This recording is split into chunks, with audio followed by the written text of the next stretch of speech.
So please join me in welcoming Dr. Harry Stefanakis. Thank you. Can everybody hear me? Yes, we're good? Thumbs up everywhere? All right, good. I like to see that. So good afternoon, everyone. Thanks for sticking it out. I know it's been a long day for you with lots of learning, and your minds are full, and you're willing to stick it out for another hour here. Hopefully it'll be educational, but also fun. And I feel privileged to have this opportunity to speak with you today about a topic that I find very important. I know that most people that enter the fields that you've entered into do so because you want to be of service to the communities in your lives and to the children. And what I hope to do today is provoke further conversations regarding how we can advance our work by connecting more effectively with each other. If you'll indulge me, I'd like to begin with a poem. It's a poem that a friend of mine wrote who's an artist and an author in San Diego, California, and it's based on a true life experience that she had. And it's a little raw, so I want to warn you about that. It's a little raw. It speaks to certain things that hit pretty hard. So I want you to be aware of that as you listen to it, and listen to the extent that you're comfortable. It's called Benediction for the Intruder. Bless the man at the foot of my bed at 3 a.m. Bless his unfired gun. Bless my new policy of locked doors. Bless the country he devastated. Bless his training, the men who broke him. Bless the blood on their uniforms. Bless those who died because they were born in the wrong part of the world. Bless the man with a gun who was once a boy raped by his foster father. Bless the reservation he was born on. Bless the tattered flag over their taken land. Bless the man who raped his mother to make him. Bless the drugs she thought would save her. Bless the gang he thought would save him. Bless his first crime. Bless the judge who, instead of a sentence, gave him a gun to carry in the name of the flag that was never his mother or his land or for saving. Bless my instinct. Bless my fool decision to leap up out of bed and embrace him. Bless the words I wept, you can't hurt me. Bless that somewhere in his heart he heard. I like to read this poem when I speak about compassion for several reasons. First, it's pretty powerful and emotional, and it can't help but capture our attention both in our hearts and in our minds. I don't read it as a prescription, however. Compassion is more complex than any single act, no matter how profound that act might be. And I'm going to speak more about that later. But it does speak to certain truths about compassion and certain truths about the contradictory but complementary dimensions of life.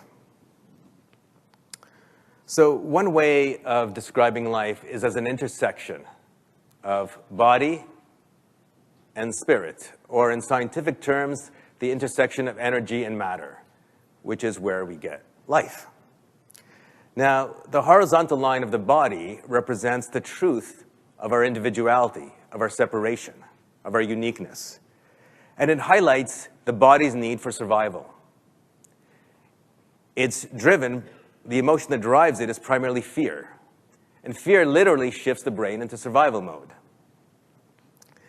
Now, the vertical line focuses on the truth of our interconnectedness with life. That beyond the manifest world, there's a deeper reality of unity. Physicist David Bohm referred to this as the implicate order. It's powered by positive emotional states, primarily love, and it moves us towards growth and adaptation. It opens up the brain to higher order functioning. It opens up cells so that they can heal and grow. Now, both of these dimensions are important because they arise out of our very nature, but they serve different functions in life. Mythologist Joseph Campbell suggested 2 laws of life arise out of these dimensions. He referred to the second law of life as the law of survival, the body's need for survival, and it arises out of our experience of separation. It creates closed states for the purpose of protection. The first law of life arises out of the experience of unity, and it requires open states for adaptation, growth, and change. Now the problem is, there we go. Did it move? Yes. Now the problem is that we privilege the second law of life, that we focus so much on individuality that we've lost sight of some important truths. It's no surprise that what's in it for me has become the leading question of our time. It's no surprise that in 2/3 of the world's countries, the gap between rich and poor has grown tremendously over the last several decades. And this, in essence, has created, I think, the fundamental neuroses of our time. That is, our disconnection from reality and from the challenges that we face involves our experience of fragmentation. Fragmentation in our relationship to ourselves, to each other, and to the world in general. Even how we receive information these days is frequently fragmented. It comes in bits and bytes that are often without context, without history, without an understanding of our abilities to respond or our responsibilities to respond. Now, the psychological response to fragmentation is fear and certainty. And fear and certainty both work against change. They work against growth, against adaptability, against flexibility. And certainty, if you're wondering, manifests as righteousness and fundamentalism, right? And we shouldn't just worry about other people's fundamentalism. Because what happens to us when our hearts and minds freeze around a point of view about a person or a situation? And then we justify our actions on the basis of that frozen point of view. So certainty is not confidence. Certainty is ego's response to fear. Certainty works against excellence, against change, against creativity, because with certainty there is no more questions. There's no more exploration. There's nothing new. It should come as no surprise then that certain politicians who don't have creativity and want to get elected will use what to get elected? Fear, which, by the way, also makes us dumb. And I mean that literally, right? So what happens in a state of fear? The blood vessels in your frontal cortex constrict, pushing metabolic activity into your midbrain, where your midbrain then hijacks your intelligence, right? And so you can become very creative about how you can be certain, right? And so you can see how these politicians, who will remain nameless, but I'm sure if you've watched the US primaries, you probably have seen some of this, right? Use their own version of fundamentalism in discussion about other people's fundamentalism. Right? So the problem is fragmentation. The antidote is connection. In fact, we're actually hardwired to connect with each other. Human beings' primary response to both growth opportunities and to threat is social engagement.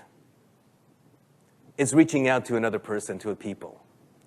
It is only when this fails, because of abuse or neglect, that we revert to survival functions, to fight, flight, or freeze reactions. Connection is essential. It's how the brain works. Brain integration really involves the connection of different aspects of the system. And this actually leads to a better brain that leads to better health, to more flexibility, to more creativity. It's how the universe works. The new science highlights the non-fragmentary nature of the universe, in which energy manifests in the form of matter, life, and information that is mixed, intermingled, interconnected, entangled. It's how creativity works in general, in the arts, in the sciences, in business. Creativity is really combinatorial. It involves connecting ideas that are already out there in new ways. It's remixing. It's mashing up all this information to get something new. Right? It's about people connecting with each other. That's how creativity occurs. And brain integration, when it's made visible, looks like compassion. And this is according to Dan Siegel, who's one of the founders of the field of interpersonal neurobiology. And that same research field shows that compassion actually promotes brain integration, which, as I said earlier, is essential for well-being, for flexibility and creativity. So compassion is the way. Compassion literally takes us out of ourselves and connects us to others by its nature. Right? Compassion is about connecting with others, stepping outside of our own ego. But compassion is a social emotion. Right? Compassion is about doing something in the world, doing something that matters, creating positive change, ending suffering. And so it inherently ties us to the horizontal dimension of life. It's the bridge between the two worlds.